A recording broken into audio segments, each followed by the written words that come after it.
Alam mo ba na may paraan ng Pilipinas para makapagpabagsak ng ekonomiya ng ibang bansa nang hindi gumagamit ng armas o sundalo?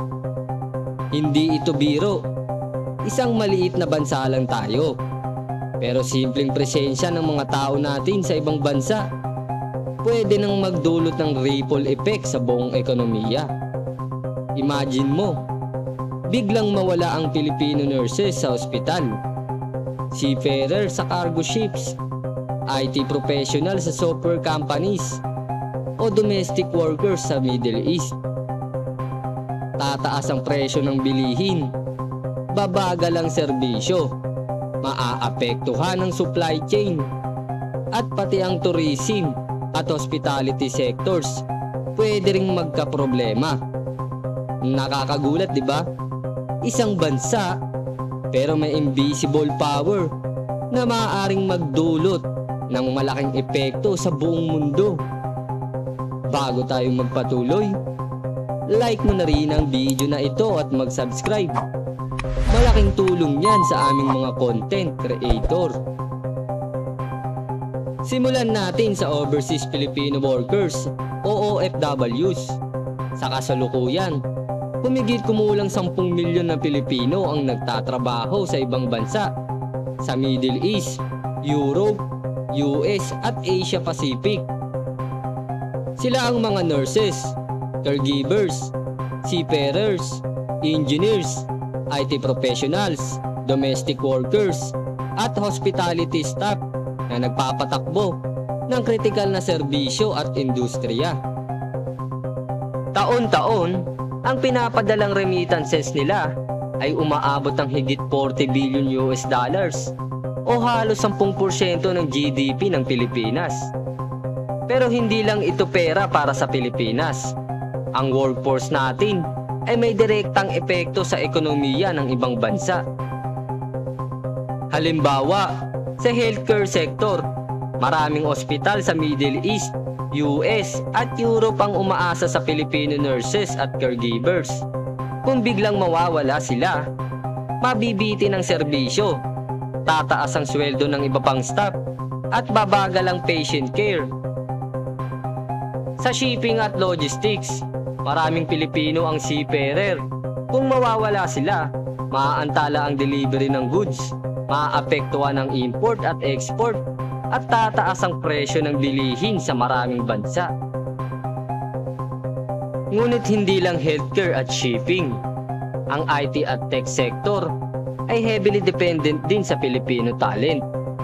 Kung biglang mawala ang software developers at IT support, maaapektuhan ang mga software projects, customer support, at digital services ng ibang bansa. Ito ay economic disruption na hindi mo makikita, pero ramdam na ramdam. Pati hospitality at tourism sector ay nakadepende sa mga Filipino staff sa hotels, restaurants, at cruise ships. Kung biglang mawala ang workforce natin, tataas ang service cost, babagal ang operasyon, at maaapektuhan ang tourism revenue ng mga bansa. Sa agriculture at manufacturing, maraming bansa ang umaasa sa Filipino workers, sa farms, factories, at production lines. Kung mawawala sila, maaapektuhan ang food supply, production output, at tataas ang presyo ng mga produkto. Ito ang non-violent leverage ng Pilipinas. Hindi mo kailangan ng armas. Pwede mong baguhin ang ekonomiya ng ibang bansa sa simpleng workforce presence. Ngayon, paano ito nagiging power ng Pilipinas? Una, workforce withdrawal. Kung biglang huminto o umalis ang mga Filipino workers, maaapektuhan ang productivity at serbisyo ng sektor na iyon. Pangalawa, remittance slowdown. Kung bumagal ang padalang pera, maaapektuhan ang spending at consumption na nagre-reflect sa ekonomiya ng bansang pinagtatrabahuhan. Pangatlo, critical sectors dependence. Healthcare, logistics, IT, tourism, agriculture, manufacturing.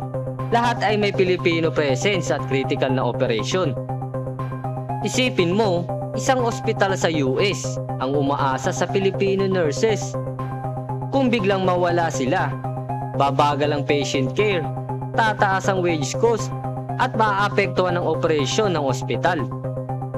Sa shipping, kung wala ang Filipino seafarers sa cargo line, maaantala ang delivery ng goods sa Europa o Middle East at tataas ang presyo ng imported products. Sa IT, mawawala ang support sa software at digital services. Sa tourism, babagal ang hotel operations at service quality. Ang epekto ay macro level, inflation, delayed projects, price hikes, at disrupted supply chain. At lahat ng ito without firing a single bullet. At hindi lang economic, may political leverage din. Maraming bansa na heavily dependent sa Filipino workforce ang nagiging maingat sa policies nila sa Pilipinas.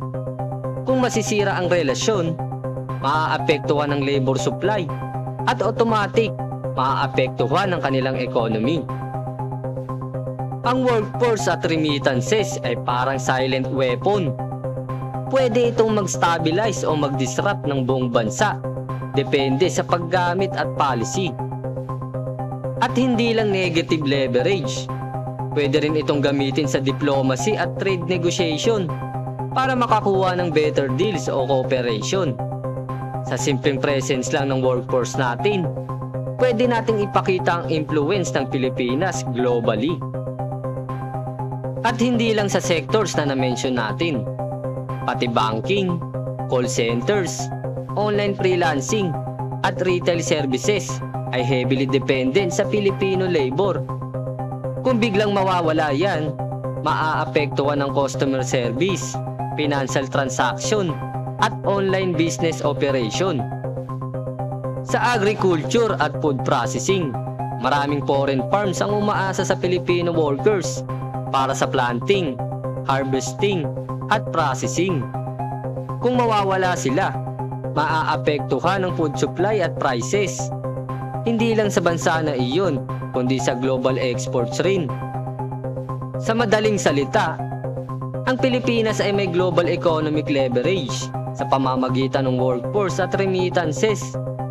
Hindi mo kailangan ng digmaan o armas para magdulot ng impact sa ibang bansa. Ito ang ultimate point. Ang manpower at remittances ay non-violent pero sobrang powerful.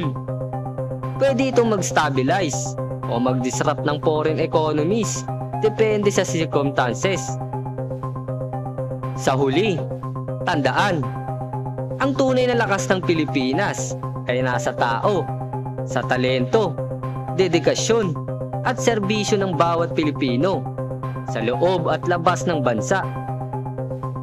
Ito ang hindi nakikita pero sobrang powerful na puwersa na patuloy na gumagalaw sa buong mundo. At yan ang sikreto ng Pilipinas, isang maliit na bansa na may kakayahang magpabagsak o mag-stabilize ng ibang bansa. Gamit lang ang workforce at remittances. Kaya kung may natutunan ka sa video na ito, huwag kalimutang mag-like, mag-comment ng opinion mo at mag-subscribe para lagi kang updated sa mga susunod na topic. Maraming salamat po. Kaya sa lahat ng OFW around the world, maraming salamat dahil napakalaki ng ambag nyo sa ating bansa. At syempre, sa buong mundo. Ingat po kayo.